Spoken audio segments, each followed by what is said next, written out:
You know, imagine for a second that you're driving a car, right?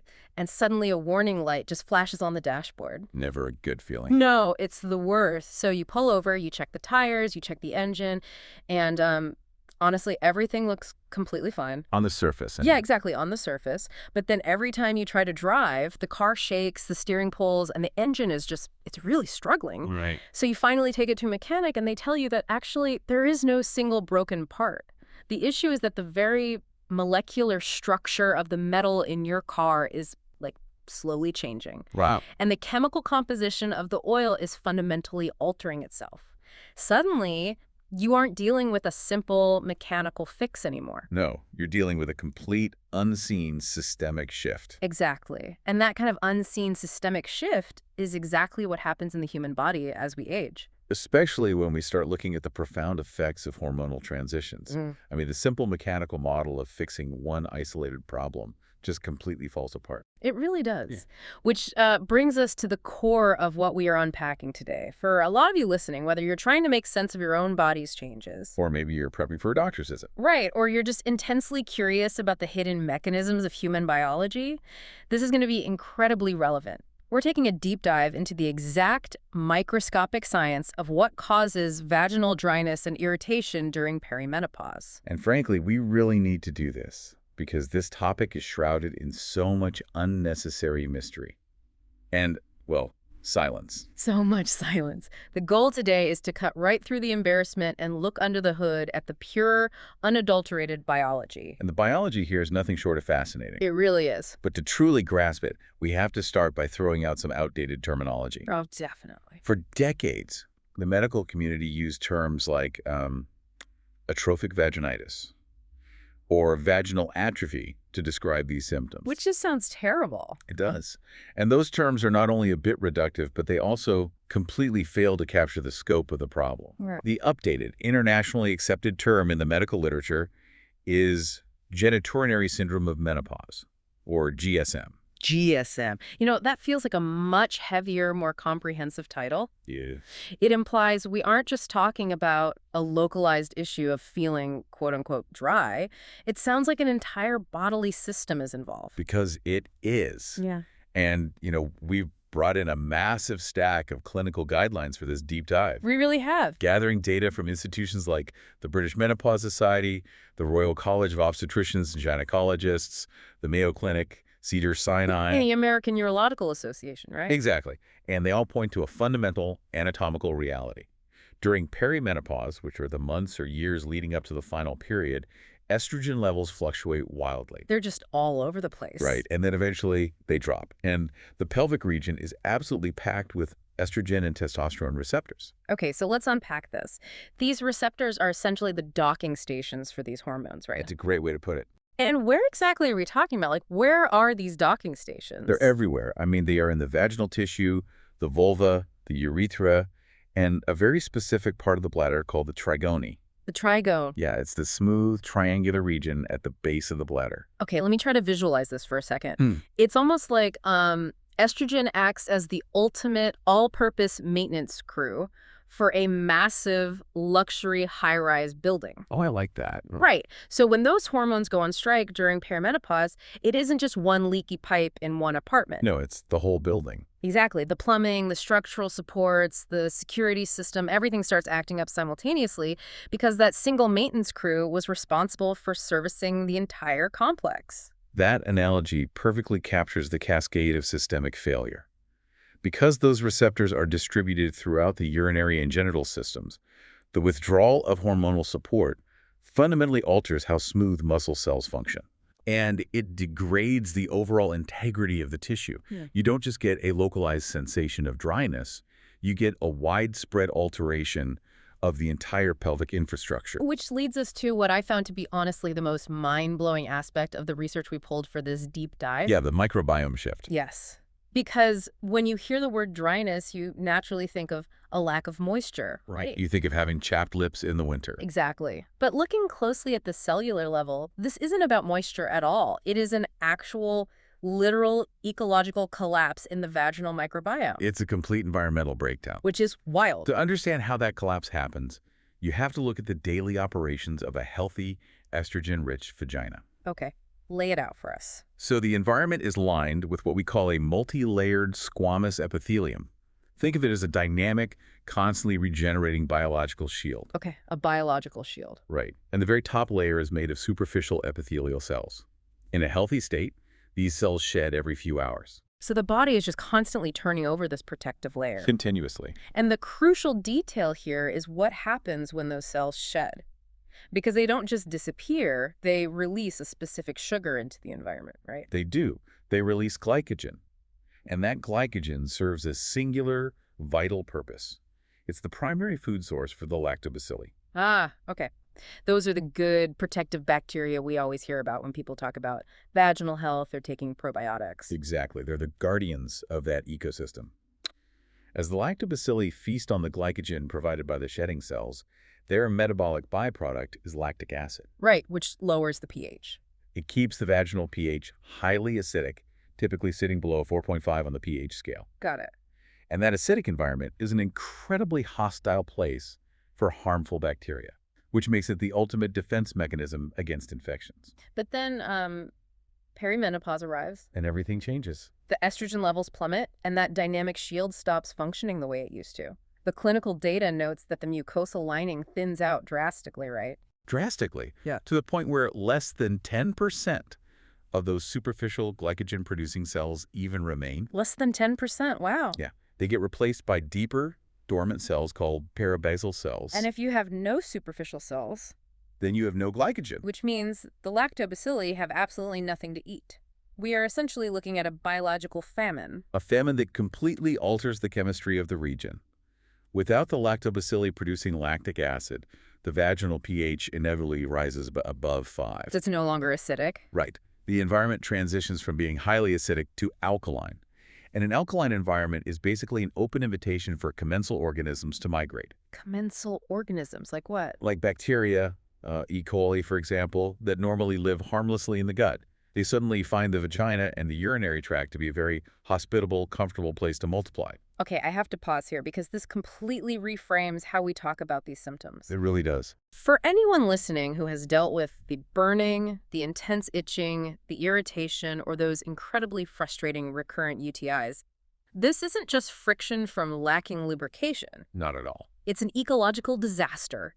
The good bacteria are literally starving, the security system is down, and foreign invaders have essentially set up camp. What's fascinating here is how the chemistry perfectly maps to the physical symptoms. Yeah. The alkaline shift bridges the gap between the genital discomfort, like itching, and the urinary complications, like recurrent UTIs. Yeah. It reveals the hidden biological pattern. It's all connected. It's all one interconnected ecosystem relying on a steady stream of estrogen to keep the protective bacteria fed and functioning. That is just wild to think about. But as fascinating as the chemical famine is, it's only half the story of what is actually happening under the hood. Right, we have to talk about the physical tissue. Yes, because there's also a severe physical structural breakdown of the tissue itself. Let's dig into the architecture. Beneath the surface of the vagina is a layer of connective tissue called the lamina propria. And this connective layer is heavily populated by fibroblasts. You can think of fibroblasts as microscopic manufacturing plants. Okay, manufacturing plants. Their entire job is to produce collagen and elastin fibers, which provide the tissue with its characteristic stretch, strength, and resilience. But those manufacturing plants require a signal to keep operating, right? Yes. And that signal is estrogen. So postmenopause, when the signal fades, these fibroblast factories essentially lock their doors and shut down. They do. They transition into a dormant state, becoming cells known as fibrocytes. Fibrocytes, okay. Yeah. And once the factories close, the existing collagen and elastin fibers just begin to degrade. The clinical term for this degradation is hyalinization. The collagen fibers basically lose their individual flexibility and they fuse together into stiff, glassy bundles. Oh, that sounds so uncomfortable. It is. And simultaneously, the vascularity, meaning the network of blood vessels delivering oxygen and nutrients to the area that retreats and severely decreases. And the physical transformation is pretty stark. A healthy vagina naturally has these folds of tissue called rugae, right? Right, the rugae. Which operates somewhat like an accordion, allowing the canal to stretch and expand comfortably. But without the collagen and without the blood flow, those folds literally disappear. They flatten out completely. The entire canal narrows and shortens, Reading the medical descriptions of this tissue is actually quite intense and honestly a bit hard to hear. It becomes pale due to the lack of blood flow. The literature frequently uses the term friable, Friable, meaning what exactly? meaning the tissue loses its structural integrity to the point where it crumbles or tears under even mild stress.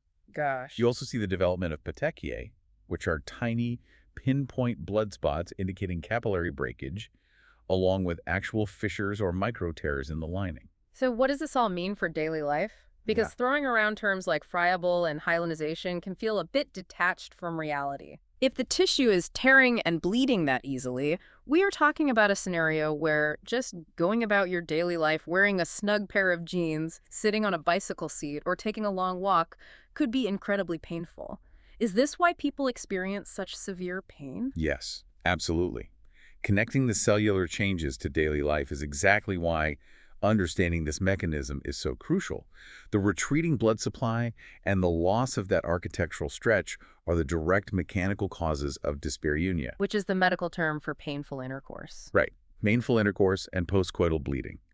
We need to stop viewing these symptoms as psychological hurdles or personal failings. They are profound anatomical changes. I really want to emphasize that for anyone listening who has maybe felt dismissed by a doctor or felt like they were broken somehow, your tissue has physically lost its elasticity. Your Exactly. collagen factories went dormant. It is a mechanical reality, not a lack of effort or desire. Framing it as a mechanical breakdown allows us to address it logically, but we also have to acknowledge that human biology doesn't operate in a vacuum. Right, lifestyle factors. Certain environmental and historical factors can actively accelerate this structural collapse, worsening the symptoms significantly. Let's talk about those hidden aggravators. Smoking is brought up constantly in the literature, and based on what we just discussed about blood flow, the connection makes a lot of sense. It really does.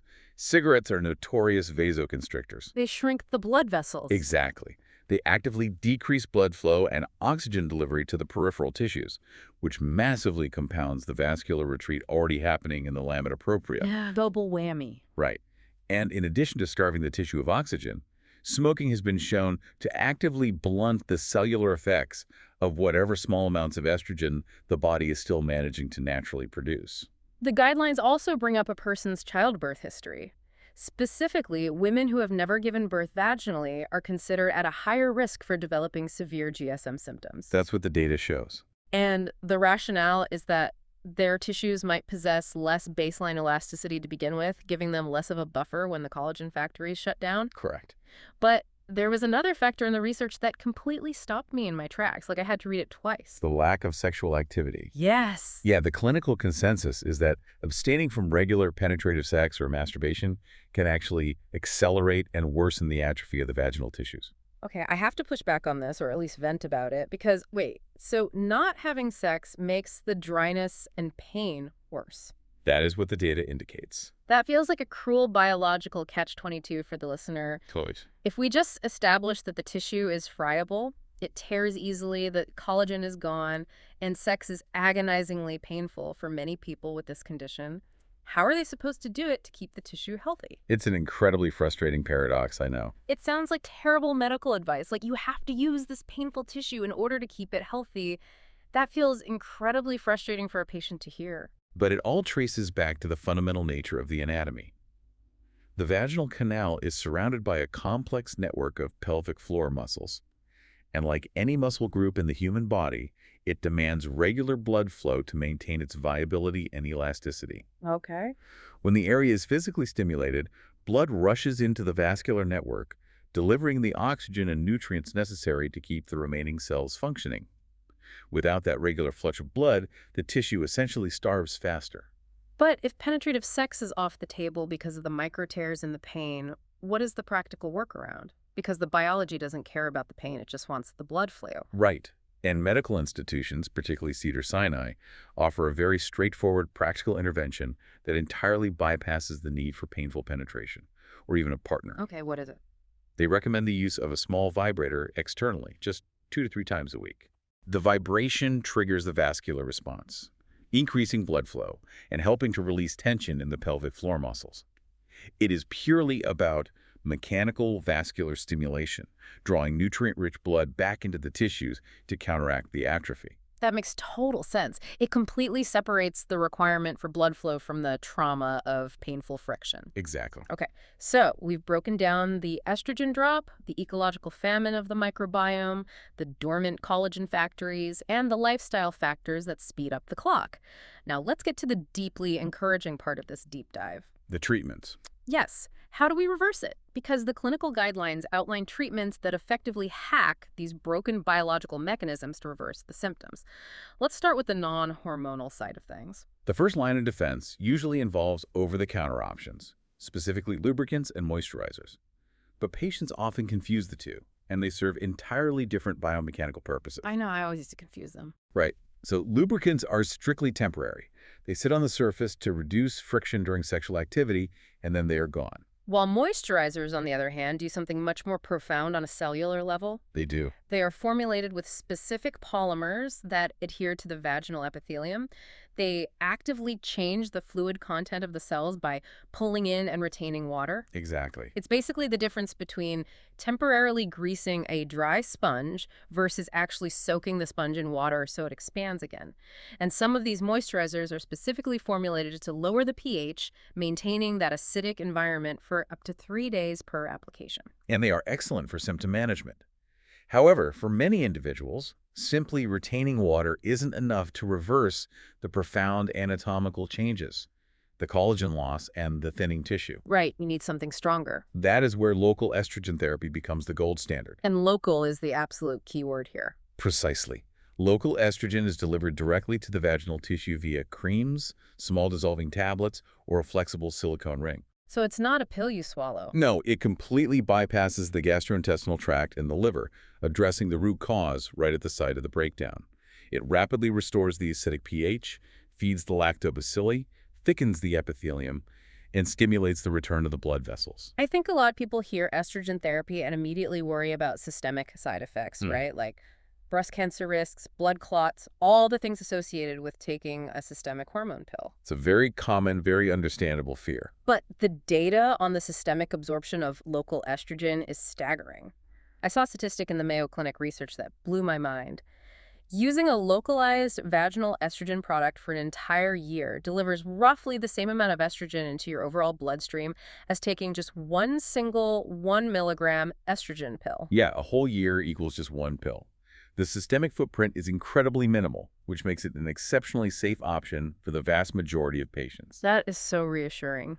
But the medical innovation doesn't stop there. For patients looking for alternative mechanisms, the literature highlights a fascinating concept called intracrinology. Intracrinology, Yeah. which involves a daily vaginal suppository containing DHEA, also known as progesterone, right? Right. And the mechanism here feels like science fiction. So the DHEA is like delivering raw building materials directly to the construction site. I love this analogy. Yeah. Instead of delivering finished hormones, the DHEA just sits in the tissue, and the vaginal cells themselves absorb it. They put on their little hard hats, and they build the exact active estrogens and androgens they need right there inside the cell, without bothering the rest of the body. If we connect this to the bigger picture, what makes this intracrine mechanism so brilliant is the containment. The cells synthesize the hormones, utilize them to rebuild the collagen and thicken the mucosa, and then, crucially, 95% of those newly minted hormones are inactivated and broken down right there at the site. They do the job and then destroy the evidence before it can even enter the bloodstream. Exactly. They do not spike circulating hormone levels. And this is a critical breakthrough for patients who might be terrified of systemic hormone therapies. Particularly breast cancer survivors. Right. This localized, self-contained manufacturing process offers a way to rebuild the tissue without stimulating breast or uterine cells. Amazing. And for those who want to rebuild the tissue without introducing any hormones or precursors at all, the guidelines also detail laser therapy, which, again, sounds like sci-fi. It utilizes targeted CO2, or erbium lasers, to create what is called controlled thermal edema in the vaginal lining. Controlled thermal edema. Essentially, the laser creates thousands of microscopic thermal injuries in the tissue. But wait, why would we want to injure tissue that is already fragile? That seems backwards. Because it forces the body's natural healing cascade to activate. By creating that highly controlled mild thermal effect, you trick the body into sending macrophages and healing factors to the area. Oh, I see. This process forcefully wakes up those dormant fibroblast factories. It demands that they turn back on and start producing brand new collagen fibers and forming new blood vessels, a biological process known as neocollagenesis. So you are basically tricking the tissue into acting young again by sounding a false alarm. That is brilliant. Okay, let's step back and look at the whole picture for a second. It's a lot to take in. It is. But to briefly recap our journey, the severe discomfort, the UTIs, the painful intercourse, these are the result of a perfect silent biological storm. Exactly. You have a retreating maintenance crew of hormones, which leads to starved lactobacilli, an alkaline pH takeover, dormant collagen factories, and retreating blood vessels.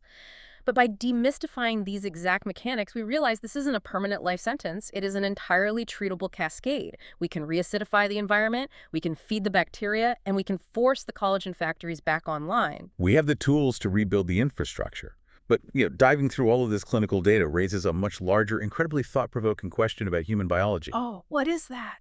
The medical guidelines are very clear on one specific point.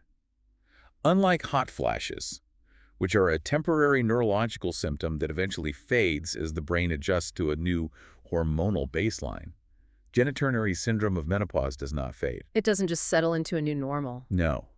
Without active treatment, the tissue degradation gets progressively and permanently worse over time.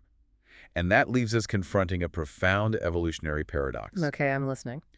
Why did human biology design a system where the urogenital tract is so uniquely and heavily dependent on a reproductive hormone that the entire architecture permanently collapses the moment our reproductive years end? Wow, it's a staggering design flaw, isn't it? I mean, your heart, your lungs, your liver, they all experience wear and tear as we age, sure, but they don't undergo a catastrophic, localized structural collapse simply because you stopped ovulating. Right, they remain functional. The progressive failure of the pelvic ecosystem is a stark reminder of how our modern extended lifespans have essentially outpaced our evolutionary blueprints. Oh, that's fascinating. For the vast majority of human history, living 3, 4, or even 5 decades beyond the onset of menopause was a statistical anomaly. Today, it is a standard expectation of human life. We are quite literally outliving the biological programming of our own pelvic floors. That is a phenomenal perspective. We aren't just treating a symptom. We are actively using modern medicine to rewrite the rules of aging. The evolutionary blueprint might dictate that the maintenance crew goes home at age 50 and the building is supposed to slowly crumble. But it doesn't have to. Right. By understanding the mechanics, the pH, the glycogen, the fibroblasts, we finally have the tools to keep the whole complex thriving for decades to come. It is an incredibly empowering realization. Yeah. We don't have to accept the collapse. Definitely some vital food for thought as you navigate your own health and conversations with your doctors. Thanks for joining us on this deep dive.